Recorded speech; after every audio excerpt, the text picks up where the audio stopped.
Sur le prisme féminin aujourd'hui, de la considération de ces questions de solidarité internationale, ces questions aussi de place de l'homme dans le développement, de place de l'humain au cœur effectivement des questions de droit.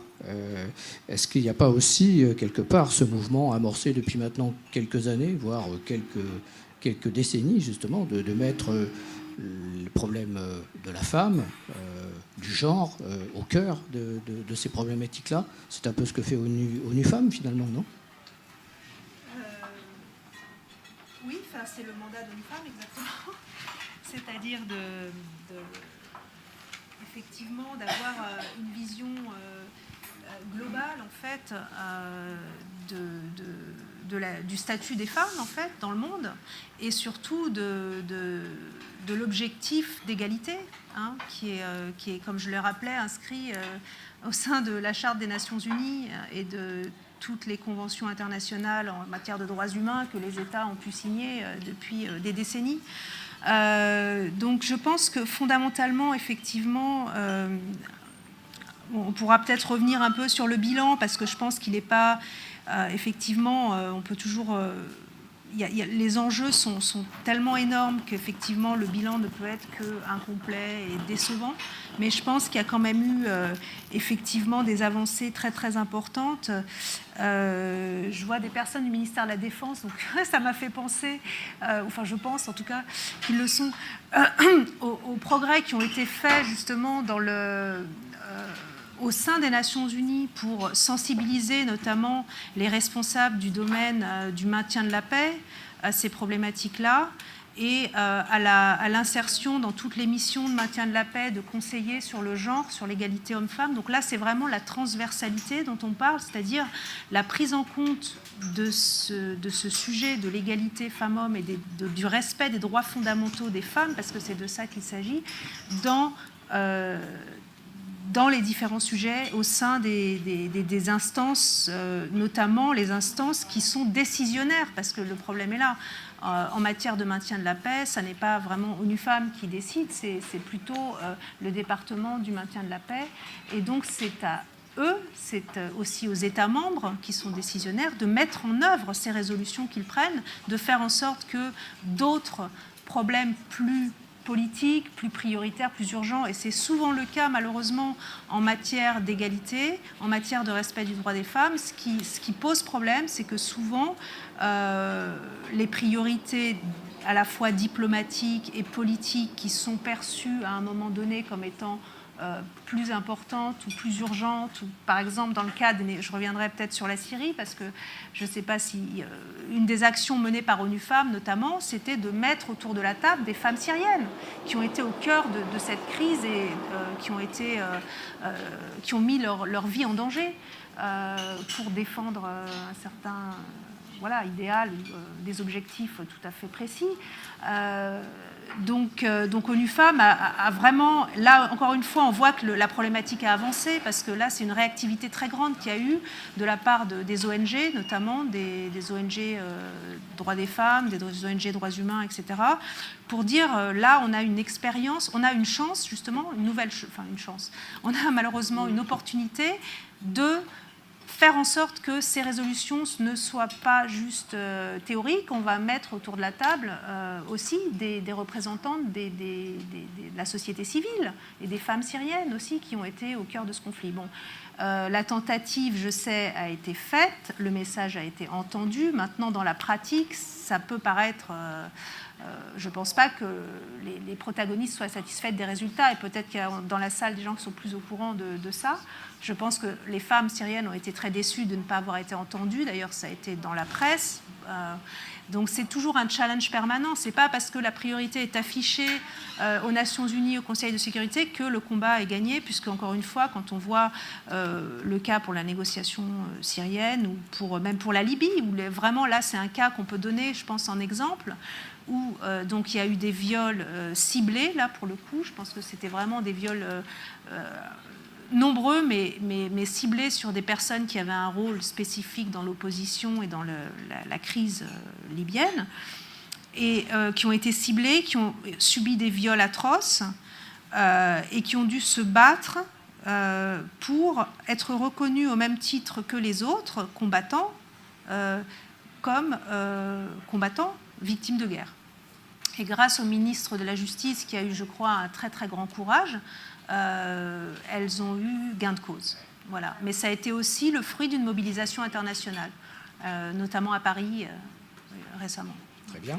Alors on va passer la parole au public dans 2 minutes, mais avant je voulais reprendre une question qui nous est arrivée par le hashtag 5à7 CICR, donc par Twitter, et qui s'adresse à vous, Madame Garrido, et qui rejoint justement cette question sur les droits universels et en même temps cette spécification de droits envers les femmes. Est-ce que ce n'est pas un paradoxe, nous demande-t-on? C'est une très bonne question parce que elle revient systématiquement et ce n'est pas la première fois qu'elle vient et ce n'est pas seulement par rapport à la discussion sur le droit des femmes. Cette discussion sur l'universalité et la localité ou la spécificité s'est posée déjà à l'époque par rapport aux droits de l'homme et en général. Et c'est là toute l'importance. Le CICR n'entre pas dans ce débat, dans le sens où notre approche et notre cadre d'action est déterminé, donc les conflits armés et les autres situations de violence, mais aussi notre action est déterminée par des principes fondamentaux. Et dans ces principes fondamentaux, évidemment, le premier, c'est humanité, mais il y a neutralité et impartialité. La neutralité se pose par rapport au débat politique, au débat religieux, au débat de ce type qui entre donc dans le local, dans le culturel, dans le spécifique. Et l'impartialité se pose par rapport aux victimes des conflits armés et d'autres situations de violence. Là, on ne fait pas de différence, on est impartial, il n'y a pas de bons et de mauvaises victimes, il n'y a que des victimes. Ceci dit, j'aimerais donc répondre à cette question par la pratique du CICR. Sans doute, notre attention aiguë depuis 10 ans sur les spécificités de l'impact de la guerre sur les femmes n'obéit pas à un regard politique. C'est un constat des faits. Il arrive que les sociétés, elles, créent leur propre construction de gender. C'est les sociétés et les contextes et les communautés qui créent les attentes sur les comportements des femmes et les comportements des hommes, sur le rôle des hommes et le rôle des femmes. Et le rôle attribué détermine les capacités ou les limitations pour réagir au choc. La guerre, c'est un choc. Donc, si on réagit d'une manière ou d'une autre, tant mieux, si c'est mieux que moins. Mais le CICR prend acte de ce que ces hommes et ces femmes, et en l'occurrence les femmes, sont capables de faire, ce qu'elles savent faire et ce qu'elles doivent apprendre à faire pour répondre à des besoins spécifiques causés par la guerre. Donc, on ne rentre pas dans les débats de l'universalité ou la localité. C'est le besoin de l'individu et de la communauté qu'on a devant nous, parce que la guerre, pour nous, ce n'est pas des chiffres, c'est des réalités quotidiennes sur le terrain, et on doit répondre au mandat qui nous a été donné. Merci. La parole est donc au public présent là, au Petit Journal. Je vous demande, en prenant la parole, de vous nommer et d'indiquer votre fonction. Merci. Bien sûr. Martine Royot, Amnesty International et Comité parisien de Mères pour la paix. Je me demandais si l'ONU ne pourrait pas provoquer un choc elle-même en sanctionnant de manière exemplaire les casques bleus et souvent les officiers très haut placés de casques bleus qui ont profité des situations de guerre pour violer des femmes dans le pays où ils étaient censés maintenir la paix. Ce cas s'est produit, on a plusieurs exemples en Bosnie. Généralement, ces affaires ont été étouffées. Est-ce qu'un procès public, une médiatisation de l'affaire ne serait pas le meilleur moyen de faire prendre conscience à l'ensemble des pays que ces pratiques sont parfaitement répréhensibles et qu'à n'importe quel niveau, elles doivent être sanctionnées? Merci. Ces affaires sont documentées aux Nations Unies. Je ne sais pas si Madame pour le CICR ou vous-même pour ONU Femmes, vous avez des précisions peut-être?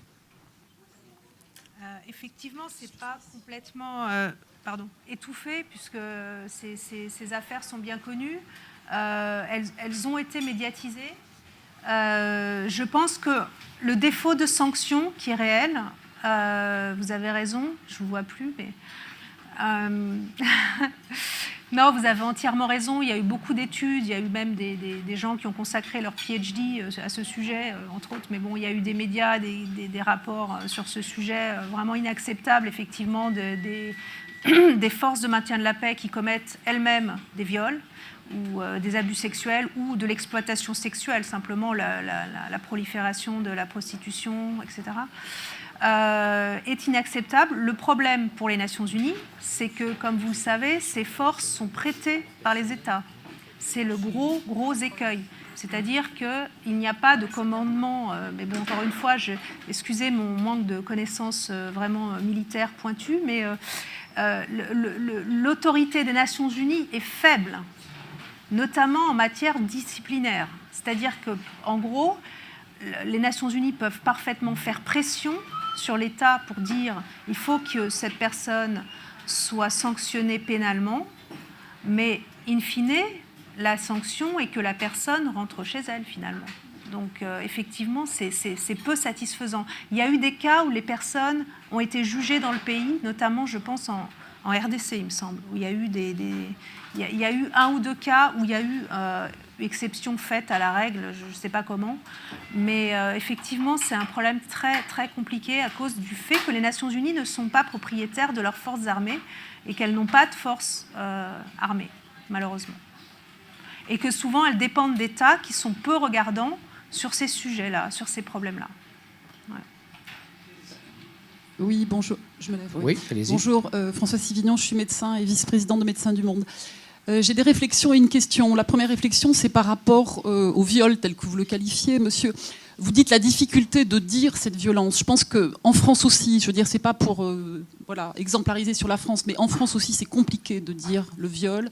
On a en face un appareil juridique qui peut répondre, mais simplement pour dire le terrain est certainement beaucoup plus compliqué dans un conflit, etc. Mais en France aussi, c'est quand même quelque chose qui est difficile à dire, à exprimer. Ça, c'est la première chose. La deuxième chose, c'est par rapport au droit humanitaire international. Médecins du Monde n'est pas spécialisé en droit humanitaire international, mais cependant, on s'y intéresse, on le dénonce quand il est violé, quand les violations sont là, quand on demande un accès aux victimes, on demande des sanctuarisations des accès aux soins, donc on travaille avec des juristes, évidemment. On dépose, nous, notre travail, comme l'a très bien dit Rafik, on dépose la réalité. C'est une réalité médicale, souvent difficile à dire, difficile à faire exprimer aussi et à notifier. Donc voilà, on travaille aussi autour de ces problèmes d'accès aux victimes.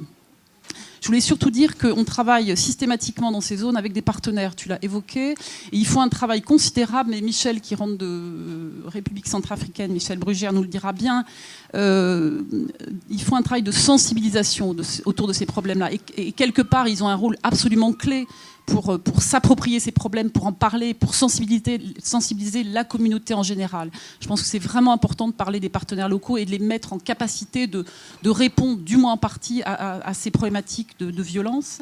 Et enfin, j'avais une question pour vous, Madame de ONU Femmes. Vous avez parlé d'une résolution 1888, n'est-ce pas, qui met en place des sanctions ciblées. Il y a déjà quelques années, c'est ça qu'elle a été... oui, c'est ça. Est-ce que de façon effective, il y a eu des sanctions ciblées? Finalement, qu'est-ce qui a été... quel résultat à cette résolution? Merci.